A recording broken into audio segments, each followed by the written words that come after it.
All right, so here's the thing. I'm not even sure where this agreement came from and why I accepted it in the first place.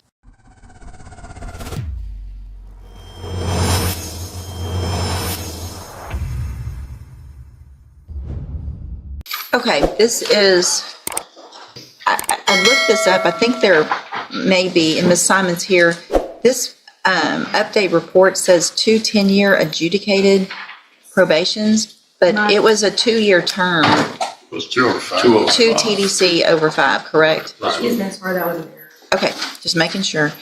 And so Ms. Tebow was previously here, entered pleas of true to counts 2 and 4 in the motion to revoke probation. And I've received the updated pre-sentence report. Have you all received that updated report? Yes. Any additions or corrections to that other than the one that I already made? Nothing from the state. Nothing. And there was no agreement. Is there any evidence with regard to the other counts, Mr. Hoffpower? Any new failed to register? No. I don't know. She pled true to counts 2 and 4, so there's obviously some other counts. Do you have any witnesses or evidence with regard to those other counts? We're going to full abandon those counts, which is proceed on 2 and 4. Okay. Other than I call my probation officer, but I like her opinion. Okay, so I guess there was an arrest in It's in Florida. Palatka. Okay, so count 1. Why don't you have any evidence with regard to count 1 if your probation officer's here? We can call. Apologize. Ma'am, would you please raise your right hand? Do you swear or affirm the testimony you're going to give in this hearing will be the truth, the whole truth, and nothing but the truth, so help you God? Thank you. You may proceed. Please take the next one, right, please. Sarah Simon. I'm a son of the probation officer, so I'm in Tebow. I am. Okay, and how long have you been in the Year and a half. Yeah, okay, what instances does she not comply?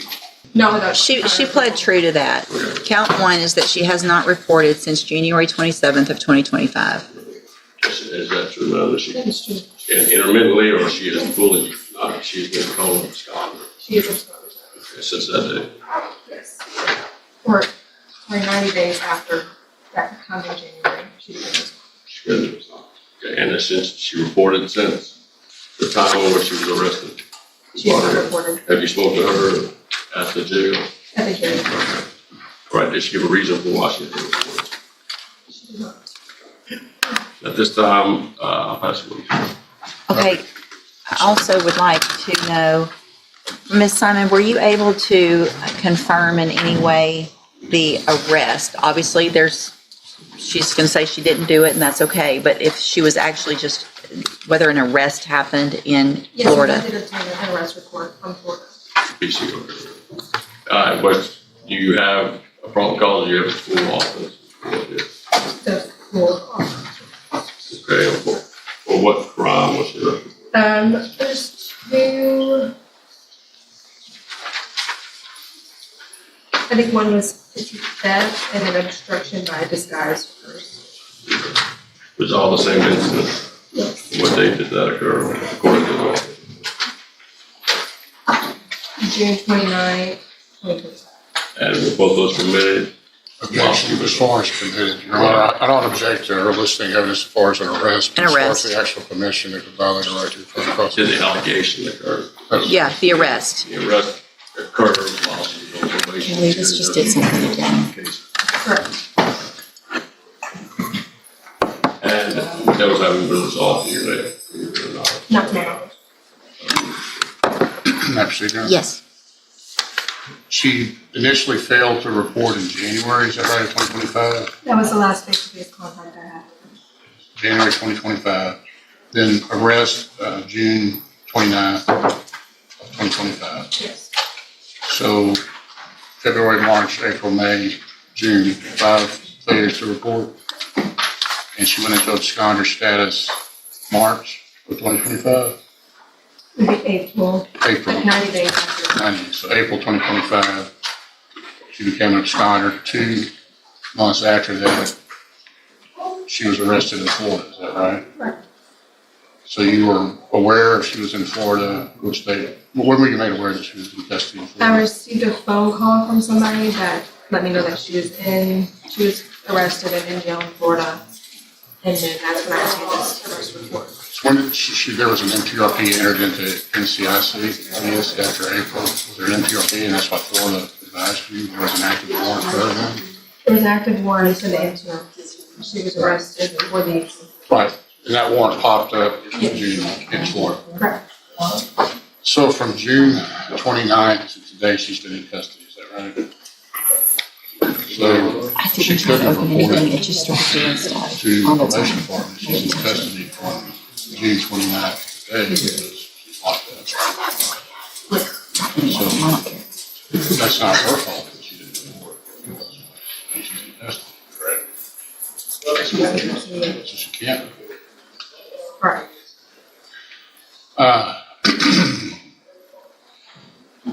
As far as supervising her, she has reported, you say inconsistently, but that means she has reported some, correct? Correct.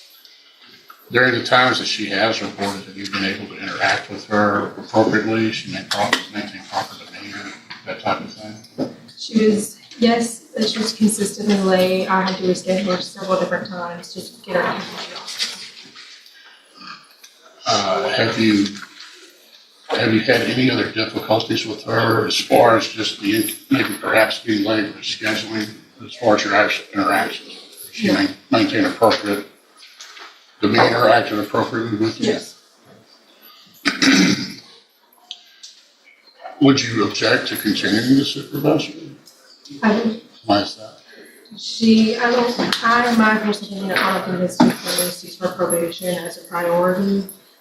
She has been on probation since 2022 and has made no progress in regards to her fees. She did some community service, and that's about it. When you say progress, how do you measure progress on probation? Satisfying her court order conditions. And how is she falling short other than the reporting and fees and community service?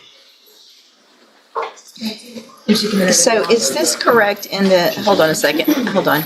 Is in the updated report, it states that since she was granted supervision, has reported 6 times for scheduled office visits. Is that a correct number? Okay. 6 times since 2022. I have another question, Your Honor. Let's let Mr. Kimler finish. If she were to be extended, which the court has the power to do, I mean, you would continue to supervise her, right? Or would you have a problem with supervising her? I would work with her. See any indication of need for some type of mental health referral or anything of that nature? I mean, I understand she's been reported 6 times, as the judge indicated. You see any kind of programs or other things that probation could do for her, maybe perhaps to get her on the right track? I think the only other option would be the cognitive justice advice. Pass with us. Your Honor, is this the first time that we've been here on these 2 cases for a motion to revoke? No. There was another time back in 2024 in which we had a hearing similar to this, not me, especially the attorney, but she was brought in on a motion to revoke, and her probation was amended, and she was given 30 days in JCCL, and she was continued, and she was added to the mental health case. Right. The high medium risk case, but she didn't report enough to be transferred over to the high medium risk case. So this is not even the first time that we've been here on this, on similar allegations. That was a year in 2024, we did the same deal. Is that correct? I might follow up on that. I believe in the previous HURP, she had a motion, they did a motion to revoke. She had federal charges, is that right? Correct. The NTRP was filed after she received the federal charges. I believe so, yes. And she was housed in the cell unit. Were you supervising her then? No, it's not. Do you know if the detainer was placed on her for that NTRP while she was in federal custody? I do not. Did she actually do federal time while she was on probation for this case? That is why the NTLB was dismissed. So she received, I think, about a year sentence federal court for misprision of felony. Is that consistent with what you know? 1 year federal probation. Prison, she's locked up, right? She got probation. She had 1 year federal probation. Probation, for misprision. Or you don't know? What the offense was? I was a possession. Okay. Anyway, she received a year of federal probation, so she was not revoked. And was allowed to serve the probation concurrently. Correct. So during the period that she was on federal probation for that year, do you know if she was reporting to a federal probation officer, or was any issues with the federal probation you're aware of? According to Ms. Tebow, she successfully completed her federal probation. And that was at the same time that she was on probation with Jefferson County. Correct. Was she reporting to you during that time period as well? What was her reporting record in Jefferson County during that period? I guess it was probably back in 2024. Well, she's reported 6 whole times so obviously it wasn't great even when it was then. But she was being supervised at least during that period federally. Was able to successfully complete that probation, correct? Does that indicate to you that perhaps she could successfully complete Jefferson County probation? She's sufficiently She has the ability to, but whether or not she has the motivation or the want to do so. Questions? All right, any other questions? There. All right, thank you, Ms. Simon. Any other witnesses? There. I would defer to Ms. Tebow, Your Honor. She wanted to address the court. I think she has written to the court, and that letter's incorporated in the PSI. I received it and read it. Anything else? No, I mean, when I did fail to report it. Sometimes I was hard with scheduling, but a lot of it had to do with my mother being sick, and I brought my mother sick to her office with me multiple times because I wasn't able to just stay with where she was at. I brought her when I could.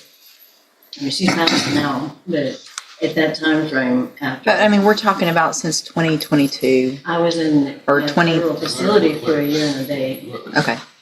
All right, so here's the thing. I'm not even sure where this agreement came from and why I accepted it in the first place, because giving somebody the minimum of 2 on a probation, so I have really nothing to do hardly on this. But Ms. Tebow, I mean, you've been given every opportunity over the last 4 or 5 years to do everything you're supposed to on this probation, and you've refused to do that. You flat out refused, and we all have different issues that go along with parents and family members and things that go wrong.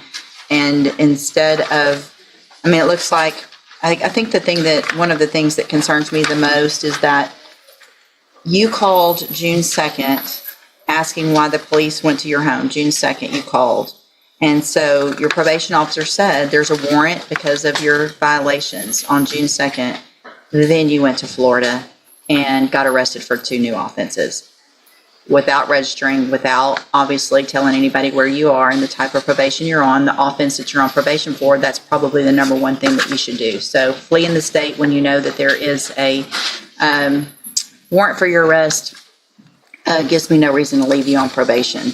Unfortunately, I think for me and for the community, the most I can do is 2 years, and so that's what I'm going to do.